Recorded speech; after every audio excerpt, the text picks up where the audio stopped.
I'm Pamela Powell, film critic for the Daily Journal's Real Talk. Movies, everyone loves them. Opinions, everyone has them. But your opinion is the one that matters in reviewing films. That's what makes the Daily Journal's web series different. You become the critic for the newly released film. Now sit back and see if we agree on a film, or do we agree to disagree.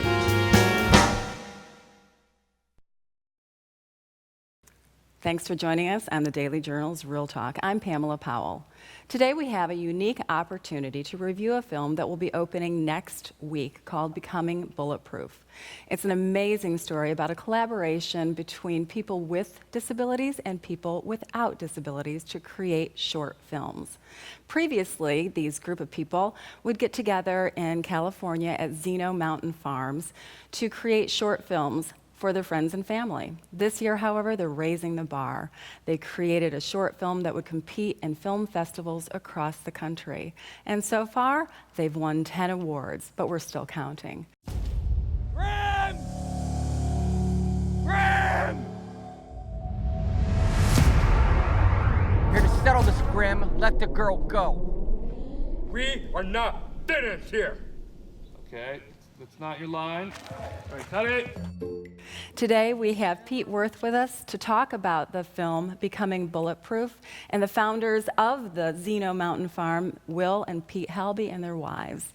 So Pete, thank you very much for joining us today. Thank you for having me. It's a pleasure to be here. Now there's a really special reason why I asked you to be a guest for this particular film. And you are a volunteer with Easy Street Theater, which is very similar to the production company that we're talking about today that created Becoming Bulletproof. The way I kind of see it is like a social experiment in extreme diversity. Let's make a movie. The similarities are extraordinary, really. It was just striking to me how similar they are to the people that we work with in Easy Street. I'm guessing that I don't even have to say whether or not we're both going to agree on recommending the film or not. I think we're gonna like. I think we can agree that we're gonna both like it pretty good. It's a possibility. Right. But tell me about what aspects of the film you thoroughly enjoyed. And I know I have a list probably a mile long of what I loved. What really struck me was just the cohesion between the volunteers working for Zeno Mountain Farm and the actors themselves, and their relationship was so close-knit. And the fact that the volunteers didn't treat them any differently than they would treat any other group of actors. Right. And that's what we kind of try to do at Easy Street. And that's how I think everybody should interact with these people in any situation in life. And that creates that bond that they have in order to make a good production. Right. They treat them like adults. They were vulgar at times, and they talked about adult themes like dating and sex and friendship, and it was just really touching, and that's what really made the production come out as strong as it did. For those of you who don't know, the able-bodied person is paired up with the person who has some physical limitations. All these actors are so unique, like AJ, the kind of main character, incredibly intelligent and witty and smart, and all there mentally just has cerebral palsy. My dream is to become a professional actor.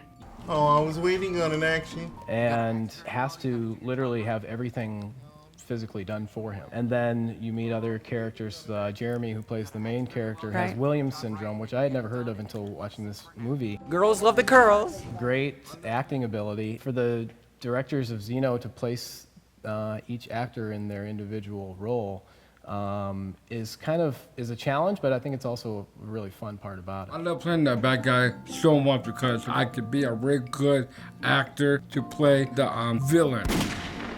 Howdy, y'all. Right, and I think that you hit the nail on the head with saying that they aren't treated any differently by the directors and the producers and the cinematographer.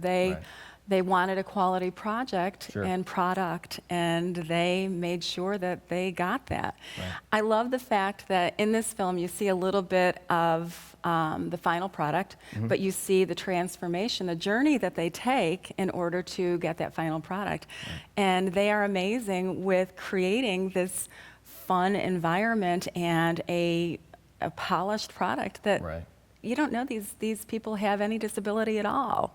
Yeah, and the times when they're off the set and not shooting, seeing the interactions between the actor and paired up with his buddy is just really fun, and it totally reminds me of working in Easy Street Theater, because we also have that kind of buddy system, and you get to know these people really well, and you develop a relationship with them, and you joke around with them, and it's just really a blast. Yeah, and one of the things that they pointed out in the film is the fact that these are all volunteers. AJ, the main character with cerebral palsy, who his buddy that he was paired with didn't really know what he was getting into. Right. And AJ, he can't shower for himself, he can't feed himself, and this gentleman was doing all of those things. Right. And AJ was really funny about it, just saying, yeah, there's been more people than I can count have seen me naked, but it's just something I got to deal with. Right, and he said he has a heavy dose of humility, I think is how he put it. Exactly. In talking about AJ, he truly, I think, has touched everybody's heart who has seen the film. And he is probably one of the most articulate, eloquent, brilliant people I've ever heard speak. To me, the most powerful thing about acting is just translating the human experience. And for somebody who has cerebral palsy, who probably is not treated in that kind of a way of being, I guess, dignified. And maybe this film will help open up that avenue for people to see people with disabilities in a little different light. Sure, especially, you really can't after listening to him. And there's a kind of a heartbreaking moment near the end of the film where he's talking about going home after the production. I don't know if you were going to talk about it pretty soon. I'll probably start to cry, so you go ahead. I think you already are. Where he talks about going home and the production is shot, and he feels so not only loved by everyone there, but he feels a part of something that he can contribute to. And when he's home with his mom in the house all day, he has absolutely no opportunity to get that sort of feeling of value and self-worth. Right, and we all need that. And I think that film highlights the fact that we all need to contribute. We all need to feel needed. Sure. So I think we both agree that this is a highly recommended film, and you have to see this documentary. Is that right? Right, yeah, absolutely. And I think the movie that they made, which was featured in the documentary, was a really, really good movie in and of itself, too. Right. About an old Western guy, kind of the classic archetype of the Western and the outlaw that comes into town. It's really well done and funny and just really heartwarming. The entire thing was great. It really is. That's fantastic. Pete, thank you so much for joining us from Easy Street Theater, whose productions, I guess you have one coming up you're working on? Yeah, Bye Bye Birdie, we're working on it right now. Thank you so much for inviting me here. I had a great time. Very good. That's it for another Real Talk. Be sure to check out previous episodes as well as all my movie reviews at the Daily Journal's website. That's daily-journal.com. And for more information about this amazing documentary, check out their website, becomingbulletproofmovie.com. You can also host a screening of this film in your hometown, and just check out their website for more information about this as well.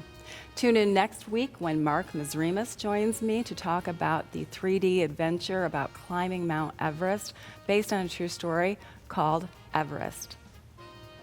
And Pete? That's a wrap!